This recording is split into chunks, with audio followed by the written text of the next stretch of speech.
Like the idea of being invested in a non-discretionary basic need? Want a yield near 4% backed by nearly 30 consecutive years of dividend increases? Looking for an extraordinary deal on a high-quality Dividend Aristocrat after its shares have fallen by almost 40%? Then you have to check out today's video. He is a best-selling author. 30-year-old Jason Fieber has a plan. This guy retired at only 33 years old. I don't know if I know too many people that have accomplished something like that. He's really kind of a guru when it comes to passive income. Before I get into today's content, please give us a big thumbs up if you find value in our videos. Helps us to get the word out and grow the channel, and I'd really appreciate it.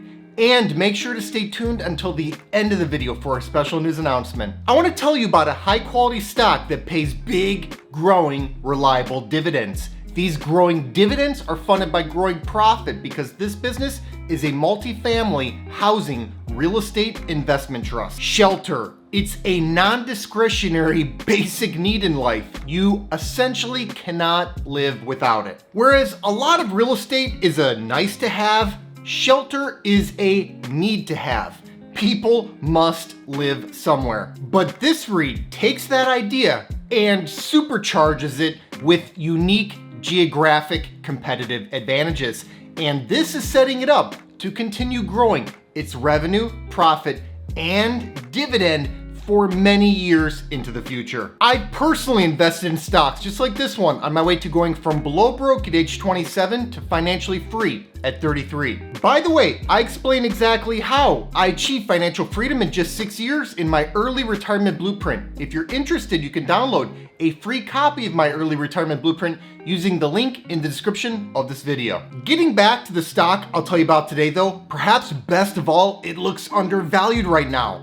Price is what you pay, but value is what you get. Why is that important? Because buying a dividend growth stock when it's undervalued should provide for a higher yield, greater long-term total return potential, and reduced risk. With this in mind, I want to share with you an opportunity I recently came across in shares of Essex Property Trust Inc., which appear to be trading at a significant discount today. Essex Property Trust Inc., stock ticker ESS, is a real estate investment trust that owns and operates a portfolio of U.S. West Coast multifamily properties. Founded in 1971, the company is now a $15 billion by market cap real estate mammoth that employs nearly 2,000 people.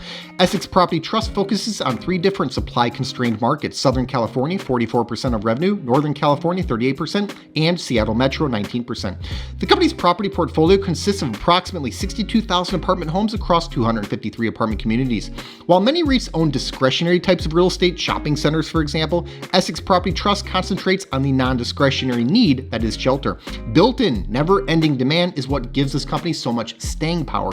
There is almost no risk of obsolescence. No matter what happens with technology or trends, people will always need somewhere to live. Now, the company's West Coast concentration could be argued to be both the company's greatest strength and greatest weakness. On one hand, a combination of unique geography and gratuitous amounts of red tape conspire to limit supply. This works to the company's advantage. Entrenched supply is that much more valuable. And these issues also apply to houses, which serves to make rent more affordable by comparison. In addition, the West Coast has been a fabulous creator of high-paying jobs, and the location is naturally desirable for climate and nature reasons. On the other hand, a very high cost of living, a homelessness crisis, and rising crime along the I-5 corridor temper demand. In addition, the work-from-home trend makes it easier for West Coast professionals to move to cheaper locations inland, further reducing demand. On balance, I believe the strengths greatly outweigh the weaknesses, and this belief stems from the company's financial results, which continue to show growth across revenue, profit, and the dividend. As it sits, Essex Property Trust has increased its dividend for 28 consecutive years. Yes, this is a vaunted dividend aristocrat. In fact, it's one of the very few dividend aristocrats that's a REIT. The 10-year dividend growth rate is a solid 7.2%, and the stock offers a market-beating 3.9% yield to go along with that. This yield, by the way, is 80 basis points higher than its own 5-year average. Since the payout ratio is just 60.9% based on midpoint guidance for this year's funds from operations per share, we have what appears to be a very secure dividend. This is a dividend aristocrat offering a pretty high yield and a pretty high dividend growth rate. I'm not sure what else one might want. These are great dividend metrics right across the board. Looking at business growth, Essex Property Trust increased its revenue from $535 million in fiscal year 2012 to $1.4 billion in fiscal year 2021. That's a compound annual growth rate of 11.3%. Great top line growth, but we have to keep in mind mind that a REIT like this typically funds absolute growth by issuing equity and debt. That's why it's especially important to look at profit growth on a per share basis when dealing with a REIT. Moreover, instead of looking at earnings, you want to look at funds from operations. Funds from operations is a measure of cash generated by a REIT, which adds depreciation and amortization expenses back to earnings. The company grew its funds from operations per share from $6.71 to $13.98 over this period, which is a compound annual growth rate of 8.5%. Not quite as sharp as top-line growth, but this is still a strong number. We can now see how the REIT has been able to fund that high single-digit dividend growth over the last decade. High single-digit funds from operations per share growth funded it. Looking forward, CFRA currently has no 3-year growth projection for the REIT's funds from operations per share. This is unfortunate, as I do like to compare the proven past up against a future forecast. Doing so allows us to develop a pretty good idea as to where the business might be going from here.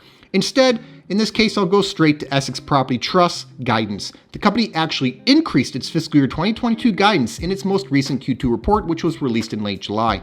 Here's the quote straight from the earnings release, and I quote, "Increased full-year core funds from operations per diluted share guidance by 29 cents at the midpoint to $14.45, representing 15.7% year-over-year growth," unquote. I mean, that says it all. Essex Property Trust continues to reliably grow at a brisk pace. This shouldn't be a surprise, as rents across the U.S. have been rapidly inflating. The company points this out in their recent earnings report. Again, and I quote, "Return to office mandates at many of the large technology companies became a catalyst for strong housing demand in our Northern California and Seattle markets, which now lead the Essex portfolio with year-to-date net effective rent growth of 18.1% and 19.9% respectively," unquote. In that same quarter, the company reported a 96.1% occupancy rate. For anyone fearing the narrative around people fleeing California because of remote work or other issues, that's just simply not showing up in the numbers. And I think this really comes back around to the unique geography of California, which serves as a competitive advantage for the company. Limited supply of both houses and apartments across California is keeping prices high, but apartments remain far more affordable for most people. And the thing about California is that it's a great place to have a real estate footprint. If California were an independent country, it'd have the 5th largest GDP in the world. California has a massive economy supported by the high-paying jobs that are required to afford high shelter costs, and California remains a desirable place to live in terms of climate and nature. It all boils down to this: Essex Property Trust is renting almost all of its units out, and these units are commanding substantially higher rents than before the pandemic. That bodes well for continued growth across revenue, funds from operations per share, and of course the dividend. With a near 4% yield to start with, the total package here is quite appealing. Moving over to the balance sheet, the company's financial position is very good. Essex Property Trust has $13 billion in total assets against $6.8 billion in total liabilities. The company's investment-grade credit ratings are as follows: BBB+ Fitch, Baa1 Moody's, and BBB+ Standard & Poor's. Essex Property Trust has been a fantastic investment for 25 plus years. From its 1994 IPO through July 2022, the stock's 5,123% total return blows away the 1,452% total return from the S&P 500. I see no reason why the next 25 years won't also be fantastic. And with economies of scale, higher-end properties, regulatory know-how in difficult markets, and an entrenched footprint in supply-constrained and desirable locations, the company does benefit from durable competitive advantages. Of course, there are risks to consider. Regulation, litigation, and competition are omnipresent risks in every industry. California's notorious red tape is a double-edged sword. Supply limitations aid existing properties, but it's difficult to grow the portfolio. Real estate is cyclical, and a major recession could reduce demand for luxury apartments, although the basic need of shelter does cushion the overall cyclicality. Concentration around tech hubs could impact demand for the company's apartments if a major downturn strikes tech companies at large. The capital structure of a REIT creates reliance on external funding for growth, and rising interest rates will impact the business. Essex Property Trust lacks geographic diversification. The West Coast exposure introduces risks of natural disasters such as earthquakes. As work becomes more flexible, more people could choose to leave the company's geographic area. The risks here are definitely worth thinking over, but most of these risks are not new. And with the stock down almost 40% year to date and back to 2015 prices despite the business growing dramatically since 2015, I see the valuation as attractive enough to overcome the risks. The forward price to funds from operations ratio is 15.7 based on that guidance. That's analogous to a PE ratio on a normal stock, showing just how lowly valued this name has become. As I noted earlier, you measure a REIT by its cash flow. Well, the price to cash flow ratio of 15 is well off of its own 5-year average of 21.3. And the yield, as noted earlier, is significantly higher than its own recent historical average. I valued shares using a dividend discount model analysis. I factored in a 10% discount rate and a long-term dividend growth rate of 6.5%. This dividend growth rate is nowhere near as high as I can go, but it's also not the bottom. It strikes a balance, which I believe is appropriate here. The 10-year dividend growth rate is higher than this, and the company has been growing the bottom line at a faster rate.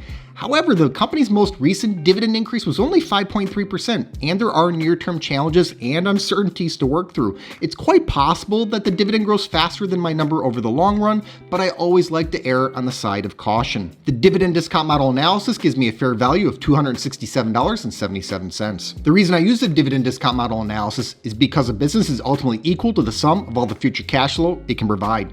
The dividend discount model analysis is a tailored version of the discounted cash flow model analysis, as it simply substitutes dividends and dividend growth for cash flow and growth. It then discounts those future dividends back to the present day to account for the time value of money, since a dollar tomorrow is not worth the same amount as a dollar today. I find it to be a fairly accurate way to value dividend growth stocks. Morningstar rates Essex Property Trust as a 4-star stock with a fair value estimate of $322. CFRA rates Essex Property Trust as a 3-star hold with a 12-month target price of $305. I came out low this time around, which supports the notion of my caution.